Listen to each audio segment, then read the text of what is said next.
What's up, guys? It's Matt, and welcome back to March Madness 2025. We're reacting to day two, where there was a game that happened already. Yeah, sorry I'm a little late, but man, we have got to talk about the chalk that's happening this year. I have never seen a year where, like, a more boring year for lower seeds in March Madness. Like, nobody won.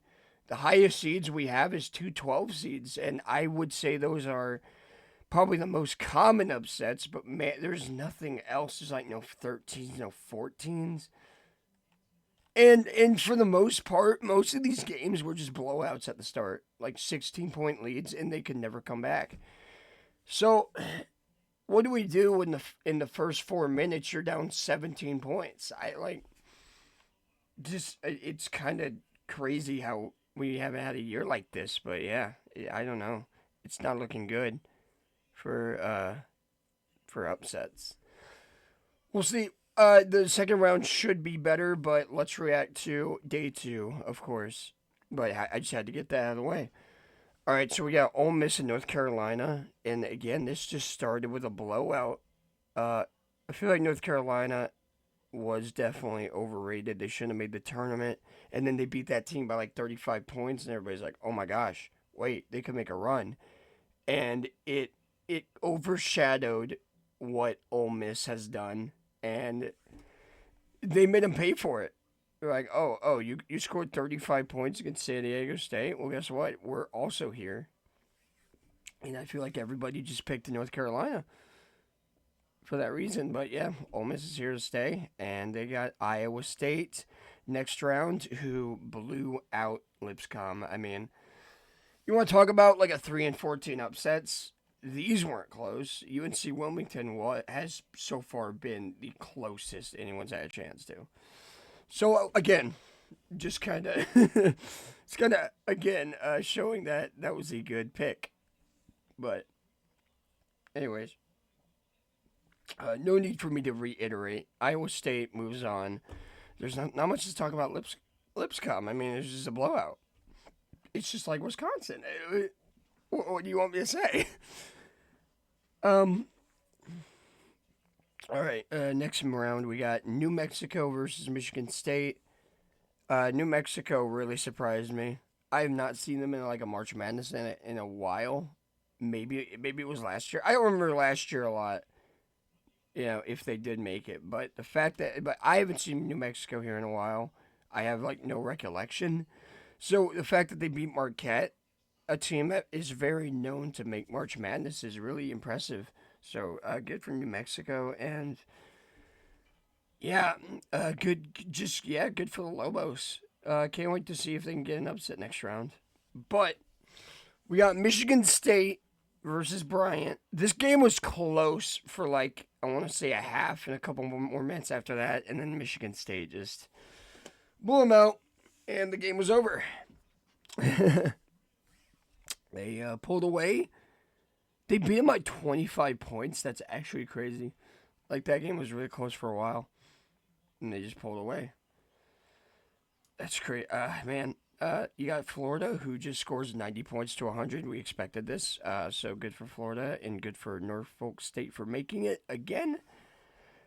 I want to say the last time we saw Norfolk was like 2 years ago, so yeah, good for them.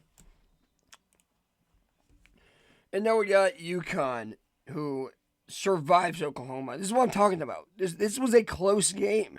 One of the like five close games this entire round of 64. UConn just broke away the last 3 minutes. Oklahoma, I think they were up pretty good, pretty big, and then Oklahoma started clawing back, and it was like a one possession game, honestly. And then UConn pulled away. So that's what we're just seeing every round. I mean, you're seeing like a big deficit, and then they come back. Maybe like they're either up one or like down one possession or even a point, and then the other team just breaks away. like it was just like pointless to come back. But yeah, that's gonna be that game. Memphis, Colorado State. Believe it or not, Colorado State was favored in this game, so it's not even an upset. But I picked Memphis thinking, I watched them and I saw I saw their players, I saw their guys, they're tall, and I didn't actually uh, amount to Colorado State. I didn't look at their players, and I'm like, okay, you know what? That's my bad. That's my fault. I wasn't familiar with Colorado State's game. That's just my fault in general. I'm trying to remember who played. Okay, Maryland Grand Canyon played, of course, because these two, if they played the same day. That's how that works. So Maryland Grand Canyon was a blowout. A blowout. Like, not even close. Grand Canyon, people really thought they had a chance to upset. It didn't happen. Did not happen. Unfortunate. But I should go back to Memphis because Memphis, I have them going to the Sweet 16, and yeah, they just underperformed. I think it was relatively close, but Colorado, like, they had a lead at halftime, and then Colorado State really broke away. But yeah, good. Honestly, it was a good game. It was a good game. Um, no, that's not for that. Illinois Xavier. Illinois took care of business. It was pretty close. I want to say. I did not watch a lot of these games, by the way. I just looked at the scores. This was relatively close. I remember. I think Xavier had a lead at some point. At least, like, it wasn't a complete blowout, but Illinois wins by 13 points. They move on, fighting Illinois. There we go. Kentucky, people really thought they were going to get upset again because they just have been underperforming. It's a blue blood school. People don't even call them blue blood anymore. And they just shut the haters up and won by 19.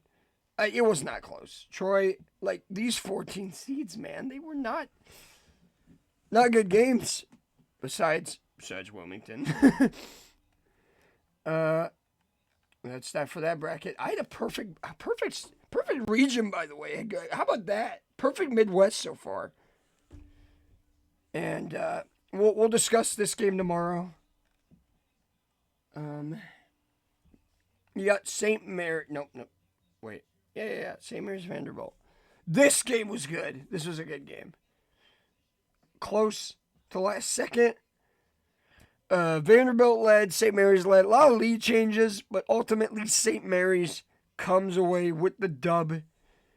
They pulled away, like, I want to say the last 2 minutes. Like, it was a really close game the whole time. Good, so good on that.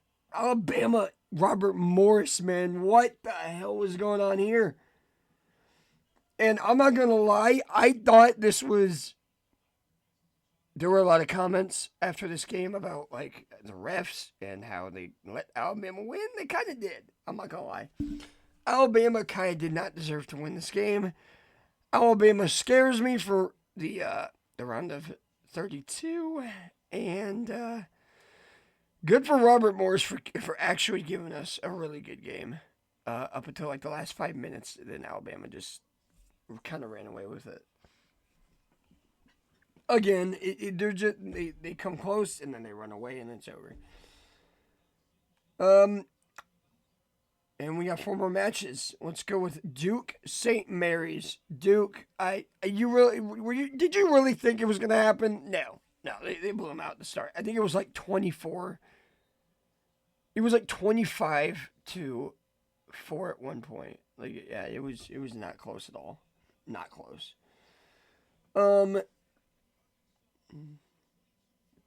Okay. Baylor, Mississippi State. Mississippi State came back, but it was kind of like Clemson. Like, they were down, and with a few more minutes left, you just didn't think they were going to win. There was just no chance they were going to win with the amount of time left. It just seemed hopeless. And Baylor escapes by a possession, but it was not close. The game was not close at all. Baylor was just running away with it the whole time. So, hey, Baylor won a few years ago. Maybe they could put up a fight against Duke. That'll be very fun to watch. Oregon Liberty. People thought Liberty had a shot to upset, and again, just did not happen. So many games where we thought were going to be blowouts. No, we thought they were going to be close, or a higher seed was going to give them a run for their money, and they just didn't. Did not happen. Just a complete blowout. The opposite of what people thought. Arizona Akron, another blowout that I was very confident could happen just because there have been no upsets. And what happens? There's just no upsets the whole time. So I'm not gonna like punch myself. I'm not gonna hit myself over picking Akron. Okay, it's fine. Arizona moves on to face Oregon. Should be a great game considering the seeds. We can even preview it if we want. And it takes us to a different page for no reason. 25, 23. It's good. It's going to be good. Arizona looks like they have the edge, which is understandable. The 4 seed. Yeah. And that's all the games reviewed. St. Mary's, Alabama should be interesting, to say the least. Considering none of them could really pull away. Interesting narrative for that game. Houston, Gonzaga, 2 teams that blew out the competition, not even close. That should be a good game. I mentioned this. I mentioned this yesterday. Illinois, Kentucky should be interesting. So, like, the good thing about high seeds not making it, high number seeds not making it, is the fact that these games should be a lot better, right? It should be a lot more entertaining. Arkansas's win by 6 right now to St. John's. It's expected from St. John's that they're going to keep it close and then they're going to pull away. So, we'll see.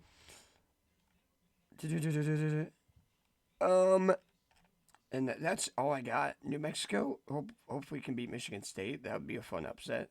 Arkansas, maybe can make a run. Who knows? Florida, UConn should be a banger. I didn't even talk about this. The back-to-back champs defending, playing the number 1 seed, I think is the best team in the country right now. Not Auburn. I think they should have been number 1 overall, Florida. I don't know how they didn't get number 1 overall, but that should be an absolute banger, if not a blowout for Florida. Auburn Creighton, again, good game, and that's all I got. That's really all I got for you guys. We can react to our bracket. It's not looking good, but I do want to show you guys one of my brackets that is actually insane right now. I am in the top 17,000. And I have missed New Mexico, understandable. I didn't pick New Mexico for most of my brackets. I picked Akron for an upset. And I picked Drake. Moving on. I have a perfect region in there too, so this bracket's looking insane. But, yeah, the YouTube bracket, I mean, it's not even that bad. Top 9 million's not good, but we could have done worse. Just a lot of second round people I thought could make the Sweet 16 didn't even win round 1, so that was my fault. But hope you guys enjoy, and I will see you tomorrow to react to the first day of Sweet 16, day 3. See you next time. Hakuna Matata.